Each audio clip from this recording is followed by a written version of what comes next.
नमस्कार साथियों, मैं हूं महावीर सिंह। आज आपको जलग्रहण उपचार के संबंध में आपको नॉन एरेबल क्षेत्र में उपचार के लिए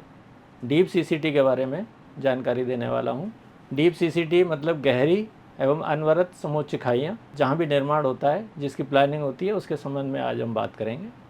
जैसा कि नाम है डीप सीसीटी यानी कि कंटिन्यूस कंटूर ट्रेंच होती है जो कि डीप होती है रादर देन सीसीटी के। ये जो नॉन एरेबल क्षेत्र है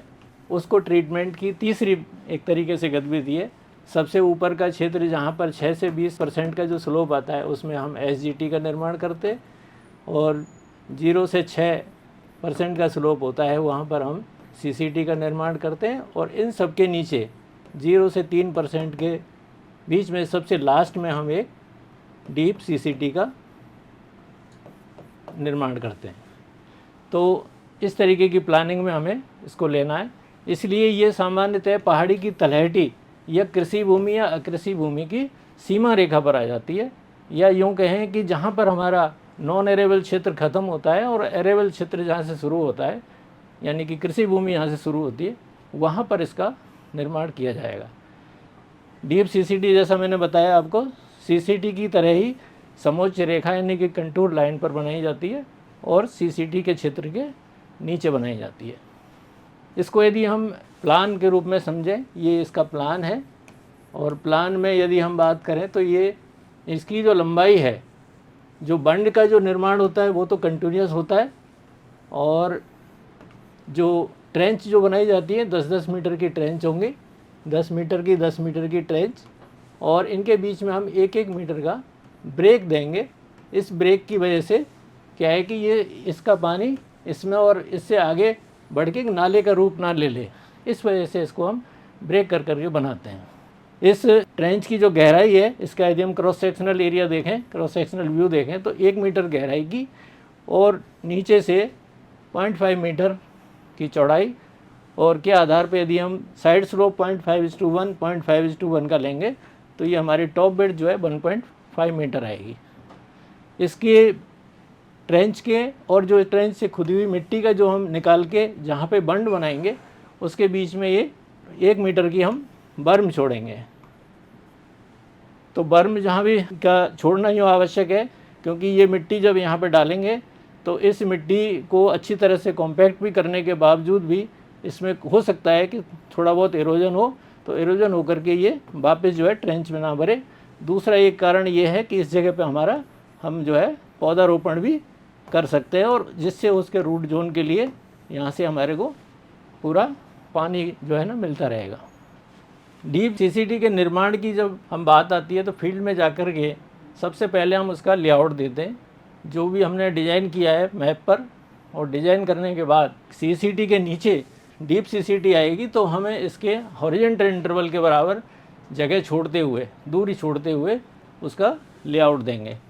और इसका लेआउट सामान्य तौर पे हम फील्ड में ए फ्रेम से दे सकते हैं या हम ऑटो लेवल से दे सकते हैं।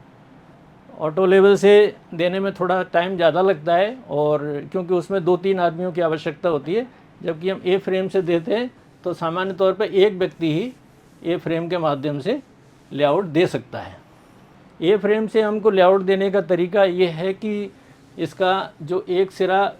एक जगह पर फिक्स कर लेते हैं, जिस भी कंटूर लाइन पर हमको इसको लेआउट देना है, तो ए फ्रेम का जो दोनों सिरे हैं तो दूसरे सिरे को हम इधर उधर घुमाते हुए इस प्रकार से सेट करेंगे कि जो स्प्रिट लेवल इसमें लगा हुआ है वो जहाँ पर भी आ जाएगा वहाँ पर हम इसका बिंदु मार्क कर देंगे, और फिर अगली बार ए फ्रेम को उठा करके आगे ले जाएंगे, और फिर हम नेक्स्ट पॉइंट को, इस पॉइंट को फिक्स रखेंगे, और दूसरे पॉइंट को हम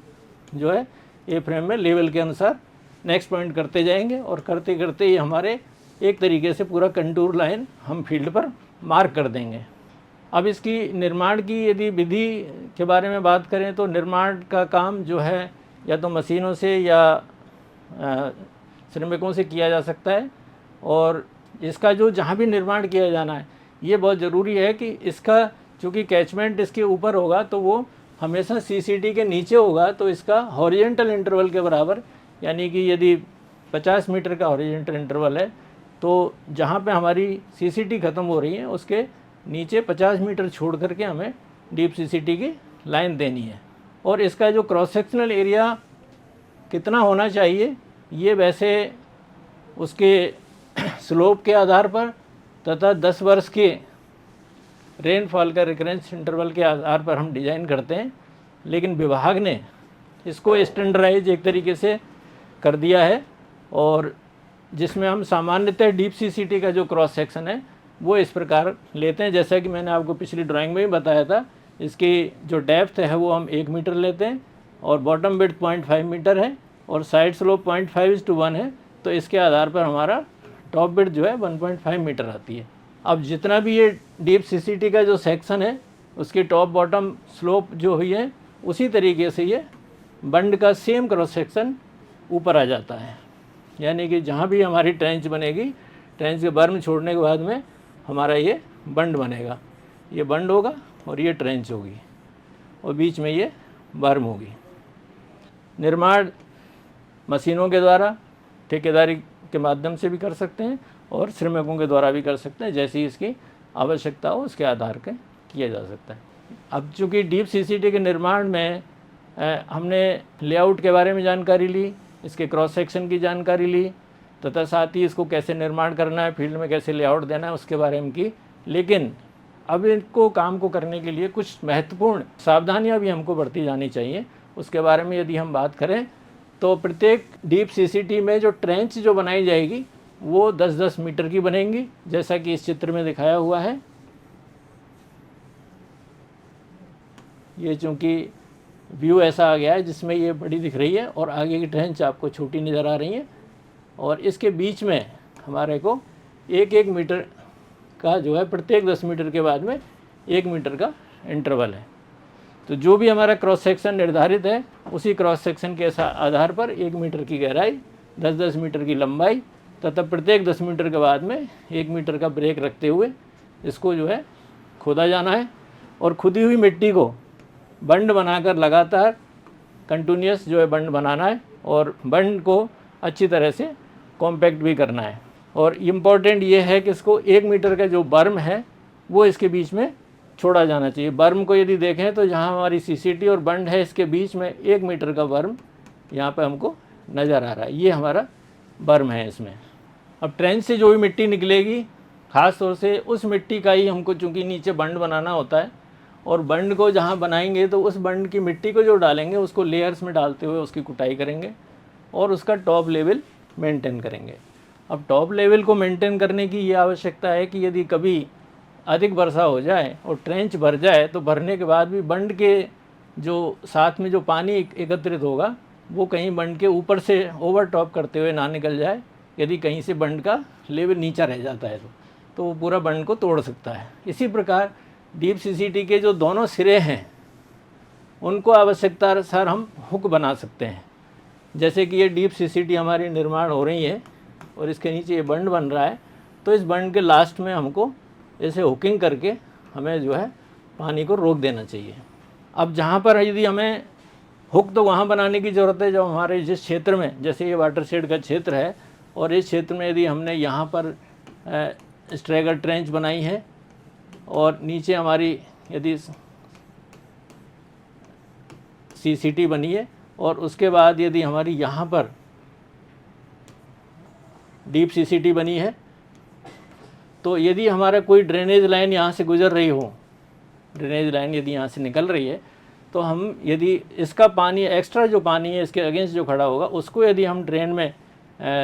निकालना चाहें तो यहाँ पर हमको एक dry stone masonry waste weir जो है बना देनी चाहिए। वेस्ट वियर का निर्माण करने से पानी का सेफ डिस्पोजल हो जाता है। अब डीप सीसीटी का निर्माण हमेशा कंटूर लाइन पर ही करना चाहिए। यदि हम कंटूर लाइन पर यदि इसका निर्माण ना करें, जैसा कि यहाँ देखें, तो क्या होगा कि या तो वो स्लोप में निर्माण हो जाएगा, तो स्लोप में निर्माण हो जाएगा, पूरी जो सीसीटी है उसमें एक जैसा पानी एकत्रित नहीं होगा और सारा पानी एक साइड में होकर के निकलता चला जाएगा। बंड और बर्म के ऊपर जो है हमें हमेशा जितना भी हमारा अर्थवर्क का काम होता है वाटरशेड में, जहाँ भी बंड बनाए जाते हैं उनको स्टेबलाइज करने के लिए हमको उस पर ग्रास की सीड सोइंग करनी चाहिए। तो सीड सोइंग में चाहे वो स्थानीय ग्रास हो सकती है या स्टाइलोहेमाटा हो सकता है, उसको डालना चाहिए और साथ ही पौधारोपण को भी किया जाना चाहिए। पौधारोपण हमेशा वन के आगे जो ट्रेंच जहाँ बनाई गई है, ट्रेंच के आगे जो बर्म छोड़ा गया है, यहाँ पर हमारे को प्लांटेशन किया जाना है, जिससे क्या है कि इसमें ट्रेंच में जो एकत्रित होने वाला पानी है वो इस पौधे को हमेशा पानी देता रहेगा और जो मॉइस्चर कंजर्व होगा वो इसके